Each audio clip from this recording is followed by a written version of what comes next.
O desejado de todas as nações. Capítulo 49. Na festa dos tabernáculos. Este capítulo se baseia em João capítulo 7, versos 1 a 15 e versos 37 a 39. 3 vezes por ano era exigido dos judeus reunirem-se em Jerusalém para fins religiosos. Envolto na coluna de nuvem, o invisível guia de Israel dera instruções quanto a esses cultos. Durante o cativeiro dos judeus, eles não puderam ser observados, mas ao ser o povo restabelecido em seu próprio país, começara a observância dessas comemorações. Era o desígnio de Deus que esses aniversários o trouxessem à mente do povo. Com poucas exceções, porém, os sacerdotes e guias da nação haviam perdido de vista esse objetivo. Aquele que ordenara essas assembleias nacionais e lhes compreendia o significado, testemunhava a deturpação das mesmas. A festa dos tabernáculos era a reunião final do ano. Era desígnio de Deus que, por essa ocasião, o povo refletisse em sua bondade e misericórdia. Toda a terra estivera sob sua direção, recebendo suas bênçãos. Dia e noite permanecera sobre ela o seu cuidado. O sol e a chuva tinham feito com que o solo produzisse frutos. Dos vales e planícies da Palestina tinham sido recolhidas as messes. Apanhadas as azeitonas, armazenara-se o precioso azeite. A palmeira tinha oferecido sua contribuição. Os purpúreos cachos da videira haviam sido comprimidos no lagar. A festa continuava por 7 dias, e para a celebração da mesma, os habitantes da Palestina, bem como muitos de outras terras, deixavam sua casa e iam ter a Jerusalém. Iam de toda a parte, levando consigo um testemunho do regozijo que os animava. Velhos e moços, ricos e pobres, todos levavam alguma dádiva como tributo de gratidão àquele que lhes coroara o ano com sua bondade e lhes dera a abundância. Tudo quanto podia alegrar a vista e dar expressão ao contentamento geral era levado das matas. A cidade apresentava o aspecto de uma linda floresta. Essa festa não era somente a ação de graças pela colheita, mas uma celebração do protetor cuidado de Deus sobre Israel no deserto. Para comemorar sua vida em tendas, os israelitas durante a festa habitavam em cabanas ou tabernáculos de ramos verdes. Essas cabanas eram erguidas nas ruas, nos pátios do templo ou nos telhados das casas. As colinas e vales em torno de Jerusalém achavam-se também bordados com essas habitações de folhas e pululantes de gente. Com hinos sagrados e ações de graças, celebravam os adoradores essa ocasião. Pouco antes da festa vinha o dia da expiação, quando, depois de confessados os pecados, se declarava o povo em paz com o céu. Assim se preparava o caminho para o regozijo da festa. Louvai ao Senhor, porque Ele é bom, porque a sua benignidade é para sempre. Salmo 106, verso 1. Eram as palavras que se erguiam triunfalmente, ao passo que toda espécie de música, de mistura com aclamações de hosanas, acompanhavam o unido canto. O templo era o centro da alegria geral. Ali se achava a pompa das cerimônias sacrificais. Ali, enfileirados de ambos os lados da escada de branco mármore do sagrado edifício, dirigia o coro dos levitas o serviço do cântico. A multidão de adoradores, agitando ramos de palma e murta, unia sua voz aos acordes e repetia o coro. E, novamente, a melodia era cantada por vozes próximas e distantes, até que as circundantes colinas ressoavam todas o louvor. À noite, o templo e o pátio refugiam de luzes artificiais. A música, o agitar dos ramos de palmeira, os alegres hosanas, o grande ajuntamento de povo sobre o qual se espargia a luz irradiada das lanternas suspensas, os paramentos dos sacerdotes e a majestade das cerimônias combinavam-se para tornar a cena profundamente impressiva aos espectadores. No entanto, a mais impressionante cerimônia da festa, que mais júbilo produzia, era a que comemorava o acontecimento da peregrinação no deserto. Aos primeiros raios da aurora, os sacerdotes faziam soar longa e penetrantemente as trombetas de prata, e as trombetas, em resposta, e as alegres aclamações do povo de suas cabanas, ecoando por montes e vales, saudavam o dia da festa. Então o sacerdote tirava das correntes do cedrom uma ânfora de água e, erguendo-a enquanto as trombetas soavam, subia ao compasso da música os amplos degraus do templo com andar lento e cadenciado, cantando, entretanto, os nossos pés estão dentro das tuas portas, ó Jerusalém. Salmo 122, verso 2. Levava o cântaro ao altar que ocupava posição central no pátio dos sacerdotes.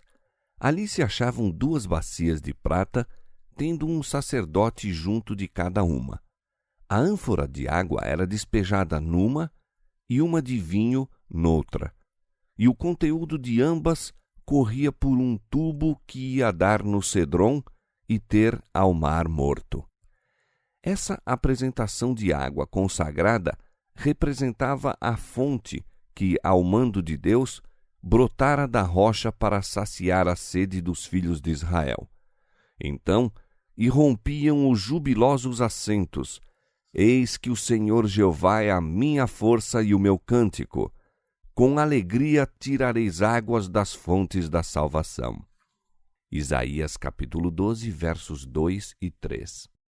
Quando os filhos de José faziam seus preparativos para assistir à festa dos tabernáculos, viram que Cristo não dava nenhum passo que lhe indicasse a intenção de a ela assistir. Observavam-no com ansiedade. Desde a cura de Betesda, ele não concorrera mais às reuniões nacionais. Para evitar inúteis conflitos com os chefes em Jerusalém, restringira seus labores à Galiléia.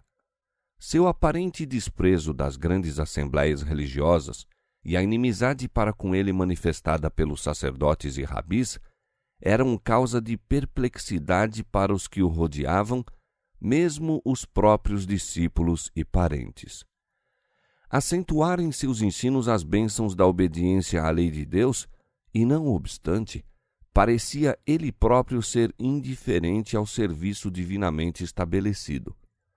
O misturar-se com publicanos e outros de má reputação, seu menosprezo pelas observâncias dos rabis e a liberdade com que punha de lado as exigências tradicionais quanto ao sábado, tudo parecendo colocá-lo em antagonismo com as autoridades religiosas, excitava muita indagação. Seus irmãos pensavam ser um erro de sua parte alienar de si os grandes e doutos da nação. Achavam que esses homens deviam ter razão e que era erro de Jesus colocar-se em oposição aos mesmos. Tinham, porém, testemunhado sua vida irrepreensível e, conquanto não se classificassem entre seus discípulos, haviam sido profundamente impressionados por suas obras. A popularidade dele na Galiléia aprazia-lhes as ambições. Ainda esperavam que desse um testemunho de poder que levasse os fariseus a ver que era o que pretendia ser. Que seria se ele fosse o Messias, o príncipe de Israel? Nutriam esse pensamento com ufana satisfação. Tão ansiosos estavam a esse respeito que insistiram com Cristo em que fosse a Jerusalém. Sai daqui, disseram, e vai para a Judéia, para que também os teus discípulos vejam as obras que fazes. Porque não há ninguém que procure ser conhecido que faça alguma coisa em oculto. Se fazes estas coisas, manifesta-te ao mundo. O si manifestava dúvida e incredulidade. Atribuíam a Cristo fraqueza e covardia. Se ele sabia ser o Messias, por que essa estranha reserva e inação? Se possuía na verdade esse poder, por que não ir ousadamente a Jerusalém e afirmar seus direitos? Por que não realizar em Jerusalém as maravilhosas obras que dele se contavam na Galiléia? Não te ocultes em retiradas províncias, diziam, fazendo tuas poderosas obras em benefício de ignorantes camponeses e pescadores. Apresenta-te na capital, conquista o apoio dos sacerdotes e principais e une a nação no estabelecimento do novo reino. Os irmãos de Jesus raciocinavam partindo do motivo egoísta tantas vezes encontrado no coração dos ambiciosos de ostentação. Este espírito era que predominava no mundo. Escandalizavam-se porque, em vez de buscar um trono temporal, Cristo declarava ser o pão da vida. Ficaram decepcionados quando tantos de seus discípulos o abandonaram. Eles próprios desviaram-se dele para escapar à cruz de terem de reconhecer o que suas obras revelam, que era o enviado de Deus. Disse-lhes, pois, Jesus: Ainda não é chegado o meu tempo, mas o vosso tempo sempre está pronto. O mundo não vos pode aborrecer, mas ele me aborrece a mim, porquanto dele testifico que as suas obras são más. Subi vós a esta festa, porque ainda o meu tempo não está cumprido. E, havendo-lhes dito isto, ficou na Galiléia. Seus irmãos lhe haviam falado em tom de autoridade, ditando o caminho que devia seguir. Ele lhes devolveu a censura, classificando-os não com seus abnegados discípulos, mas com o mundo. O mundo não vos pode aborrecer, disse ele, mas ele me aborrece a mim, porquanto dele testifico que as suas obras são más. O mundo não aborrece os que se assemelham no espírito, louva-os como seus. O mundo, para Cristo, não era um lugar de comodidade nem engrandecimento do próprio eu. Ele não estava à espreita da oportunidade de tomar seu poder e glória. O mundo não lhe oferecia esse prêmio. Era simplesmente o lugar a que seu Pai o enviara. Ele fora dado pela vida do mundo para levar a cabo o grande plano da redenção. Estava realizando sua obra em favor da raça caída, mas não devia ser presunçoso, nem se precipitar no perigo, nem apressar a crise. Cada acontecimento em sua obra tinha sua hora determinada. Cumpria-lhe esperar pacientemente. Sabia que havia de ser objeto do ódio do mundo. Sabia que sua obra lhe traria em resultado a morte, mas expor-se antecipadamente não seria a vontade de seu Pai. De Jerusalém espalhara-se a notícia dos milagres de Cristo por onde quer que os judeus se tivessem dispersado, e se bem que, por muitos meses, houvesse estado ausente das festas, não diminuíram interesse nele. De todas as partes do mundo, tinham ido à festa dos tabernáculos na esperança de o ver. No começo da festa, fizeram-se muitas indagações a respeito dele.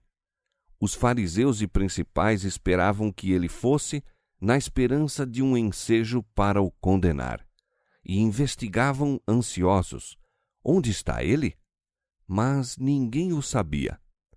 Era ele o pensamento predominante em todas as mentes. Por temor dos sacerdotes e principais, ninguém ousava reconhecê-lo como Messias. No entanto, havia por toda parte em torno dele pacíficas, mas fervorosas discussões. Muitos o defendiam como um enviado de Deus, ao passo que outros o acusavam como enganador do povo. Entretanto, Jesus chegara tranquilamente a Jerusalém. Escolhera para viajar um caminho não frequentado, a fim de evitar os viajantes que de todas as partes se dirigiam à cidade. Houvesse ele se reunido a qualquer das caravanas que iam à festa, e teria atraído sobre si a atenção ao entrar na cidade, e uma demonstração popular em seu favor teria levantado contra ele as autoridades. Foi por isso que preferiu fazer sozinho a viagem. No meio da festa, quando chegara ao auge o interesse a seu respeito, penetrou no templo em presença da multidão. Devido à sua ausência na solenidade, insistira-se em que ele não ousava colocar-se em poder dos sacerdotes e principais. À sua presença, todos se surpreenderam. Houve um silêncio geral. Todos se admiravam da dignidade e coragem de sua atitude em meio de poderosos inimigos sedentos de sua vida. Tornando assim o centro de atração daquela vasta assembleia, Jesus se lhes dirigiu como nenhum homem o fizera jamais. Suas palavras revelavam um conhecimento das leis e instituições de Israel, do serviço sacrificial e dos ensinos dos profetas, incomparavelmente superior ao dos sacerdotes e rabis. Abriu passagem através das barreiras do formalismo e das tradições. As cenas da vida futura pareciam desenroladas diante dele.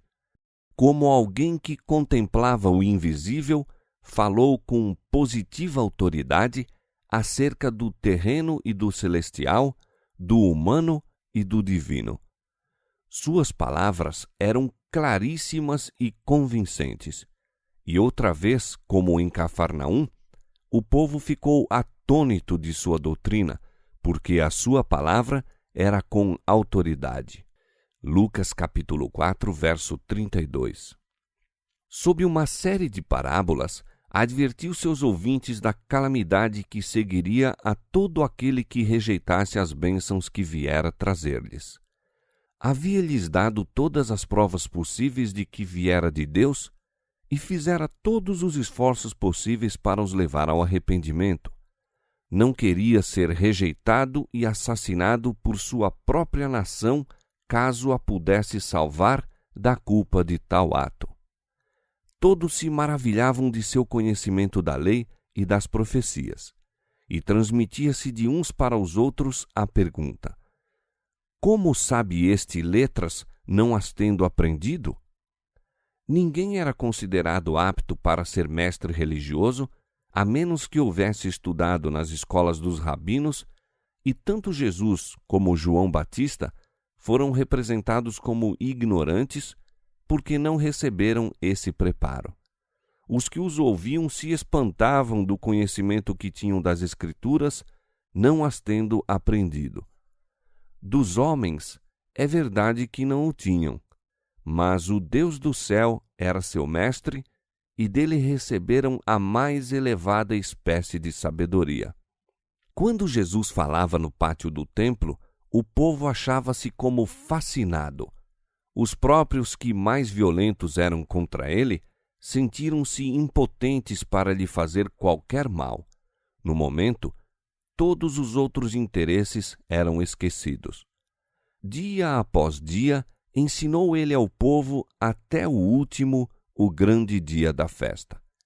Amanhã desse dia, encontrou a multidão fatigada do longo período de festividades. De repente, Jesus ergueu a voz em acentos que retumbaram através dos pátios do templo.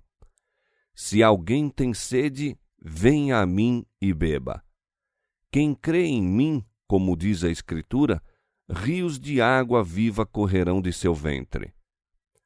O estado do povo tornou esse apelo deveras eficaz. Estiveram eles empenhados em contínua cena de pompa e festividade, os olhos ofuscados com luzes e cores e os ouvidos deleitados com a mais preciosa música. Nada, porém, houvera em toda essa série de cerimônias para satisfazer as necessidades do espírito, nada para saciar a sede da alma por aquilo que é imperecível. Jesus os convidara a ir beber da nascente da vida, daquela que se tornaria neles uma fonte que salta para a vida eterna. O sacerdote havia naquela manhã realizado a cerimônia que comemorava o ferir da rocha no deserto. Essa rocha era um símbolo daquele que, por sua morte, havia de fazer com que manassem vivas correntes de salvação para todos os sedentos. As palavras de Cristo eram a água da vida. Ali, em presença da reunida multidão, ele se pôs à parte para ser ferido, a fim de que água da vida pudesse manar para o mundo. Ferindo a Cristo, Satanás pensava destruir o príncipe da vida, mas da ferida rocha correu água viva. Ao falar Jesus assim ao povo, o coração deste pulsou com estranho respeito e muitos estavam dispostos a exclamar, como a mulher de Samaria: "Dá-me dessa água para que não mais tenha sede." Jesus conhecia as necessidades da alma. Pompas, riquezas e honras não podem satisfazer o coração. Se alguém tem sede, venha a mim. O rico, o pobre, o elevado, o humilde são igualmente bem-vindos. Ele promete aliviar os espíritos preocupados, confortar os tristes e dar esperança aos acabrunhados. Muitos dos que ouviram a Jesus estavam a prantear desvanecidas esperanças, muitos nutriam algum desgosto oculto, muitos ainda procuravam satisfazer seus inquietos anseios com as coisas do mundo e o louvor dos homens. Mas, obtido tudo, verificavam haver labutado para alcançar nada mais que uma cisterna rota na qual se não podiam saciar. Por entre o brilho das festivas cenas, estavam descontentes e tristes. Aquele súbito brado, "Se alguém tem sede", despertou-os de sua dolorosa meditação e, ao escutarem as palavras que se seguiram, seu espírito reviveu com nova esperança. O Espírito Santo apresentou-lhes o símbolo até que viram nele o oferecimento do inapreciável dom da salvação. O brado de Cristo à alma sedenta ecoa ainda e apela para nós com poder ainda maior do que aos que o ouviram no templo naquele último dia da festa. A fonte está aberta para todos. Aos cansados e exaustos, oferecem-se os refrigerantes sorvos da vida eterna. Jesus clama ainda: "Se alguém tem sede, venha a mim e beba. Quem tem sede, venha, e quem quiser, tome de graça da água da vida. Aquele que beber da água que eu lhe der, nunca terá sede, porque a água que eu lhe der se fará nele uma fonte d'água que salte para a vida eterna." Apocalipse capítulo 22, verso 17, João capítulo 4, verso 14.